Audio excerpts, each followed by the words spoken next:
공법관계하고 사법관계의 구별, 공법관계, 사법관계의 구별, 실익. 자, 이 부분이 이제 실제로 우리에게는 아주 중요한 부분인데, 일단 여러분이 민법 총칙 등을 공부했을 때 공법과 사법의 구별에 관한 그런 여러 가지 학설 대립을 봤을 수도 있을 텐데, 그 학설 대립은 지금 중요한 게 아니고, 결국 우리가 해야 될 것은, 자, 12페이지로 가셔가지고, 11페이지 이하, 11페이지는 학설 설명이니까 넘어갈게요. 11페이지 넘어가서 12페이지 가가지고, 이제, 우리 판례가 공법관계로 본 사건, 사법관계로 본 사건들을 한번 나눠놓으시고, 특히 공법관계로 본 사건들이 이게 이제 항고소송 사건인지 당사자 소송 사건인지 요거를 잘 유형화 시켜야 되겠죠. 그래서 기본적으로 우리 판례는 이런 생각 갖고 있죠. 어떤 행위가 있을 때, 이 행위가 사법상의 행위인지 공법상의 행위인지를 먼저 따져보고, 이게 사법상의 행위인지 아니면은 공법상의 행위인지 먼저 따져보고, 특히 또 공법상의 행위면 이게 공권력 행사로서 권력성이 있는지, 권력작용인지 아니면은 뭐 권력성이 없는 비권력 작용인지 이런 것들을 나눠가지고, 만약에 어떤 행위가 사법행위다, 사법행위다, 그래서 사법행위다라고 판단되면 이때 법적 분쟁은 기본적으로 민사 소송으로 해결하고, 공법행위인데 권력성이 있다 그러면은 항고소송,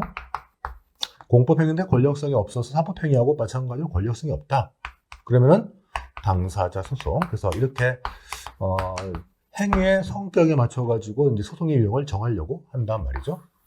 자, 나누는데 여기서 이제 사법이냐 공법행위냐 요거를 구분하는 게 뭐 이익설, 성질설 등의 대립이 있는데, 사실 우리에겐 크게 중요한 게 아니고, 결국 판례가 현재 어떻게 보고 있는지 그 상황이 중요하죠. 그래서 현 상황이 중요하기 때문에 일단 그 상황에 대해서 우리가 한번 책을 통해서 확인해보고, 만약에 사법행위면은 민사소송, 공법행위면은 기본적으로 권력성이 있으면 항고소송, 아니면 당사자 소송, 요 가는 루트를 일단 생각해 놓고, 그 다음에 여기 맞춰가지고 책을 한번 확인을 해볼게요. 그래서 제가 이제 뭐 판례가 사법행위로 본 사건, 공법행위 중 권력작용으로 본 사건, 또 비권력작용으로 본 사건 한번 유형화시키면서 책을 한번 보도록 합시다. 자, 12페이지 자세히 볼게요. 우리 대법원은 공법관계, 사법관계 구별에 있어서 하나 일관된 이론에 입각하기보다는 뒤에서 보게 될 취소소송, 당사자 소송, 민사소송, 즉 소송제도 선택과 관련된 구체적, 개별적 문제를 보고 있다. 그래서 결국 무슨 소송을 통해서 권리구제를 받는 게 효과적이냐, 그걸 생각하면서 공법관계냐, 사법관계냐, 공법관계 안에서 권력관계냐, 비권력관계냐를 나누려고 한다는 얘기죠. 자, 계속 이어가 볼게요. 그래서 경향이 있다.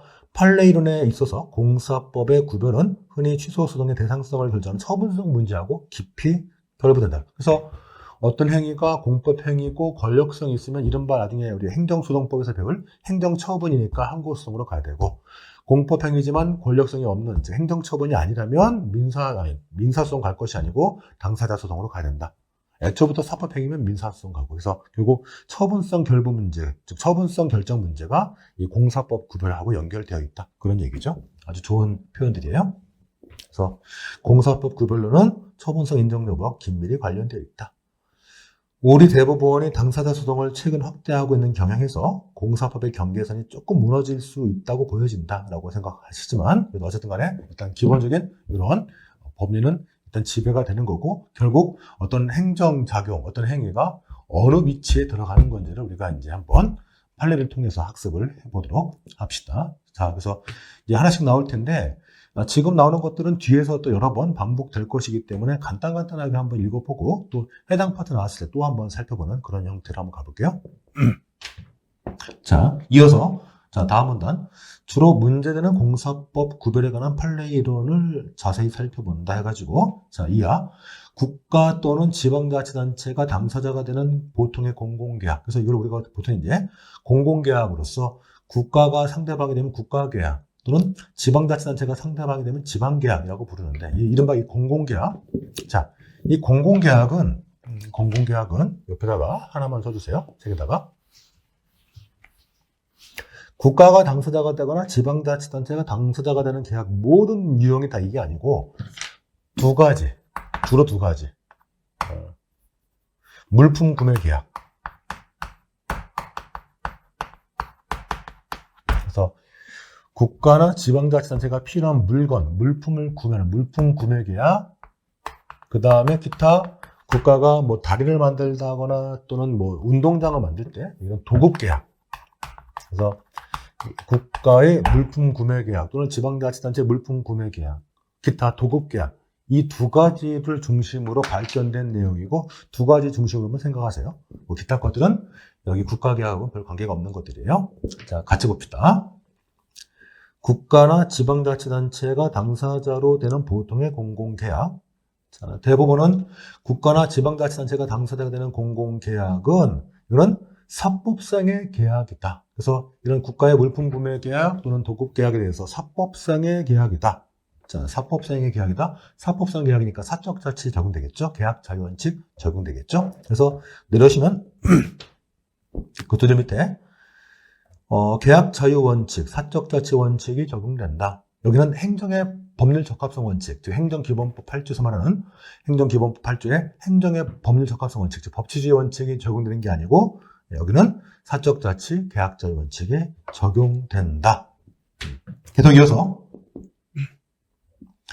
이러한 논리적 연장선상에서 국가를 당사자로 하는 계약에 관한 법률 및 시행령에서 말하는 세부 기준, 즉 계약 심사 기준, 거기 세부 심사 기준 꼭 체크하시고 동그라미 치고 이 세부 심사 기준은 내부 규정에 불과하기 때문에 담당 공무원이 이를 준수하지 않았어도 그것만 가지고 무효라고 볼 수 없다. 그래서 그 세부 심사 기준을 우리 판례가 단순히 내부적 효력만 있는 이른바 행정 규칙으로만 본 거죠.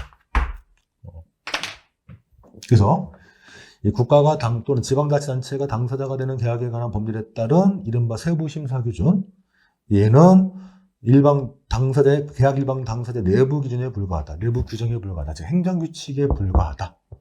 그래서 이걸 준수하지 않았어도 그것만 가지고 계약이 무효가 되는 것은 아니다. 이 부분 꼭 체크하시고, 그래서 그걸 준수하지 않는 것이 선량한 풍속 또는 사회질서 위반될 때, 즉 민법 103조나 104조 등에 위반됐을 때 그때만 무효가 되는 거고, 기본적으로 그 계약 세부 기준에 따라서 계약이 이루어지면 유효하다라고 보시는 거죠. 그거 체크하시고, 자, 그 다음에 그 다음 문단 볼게요.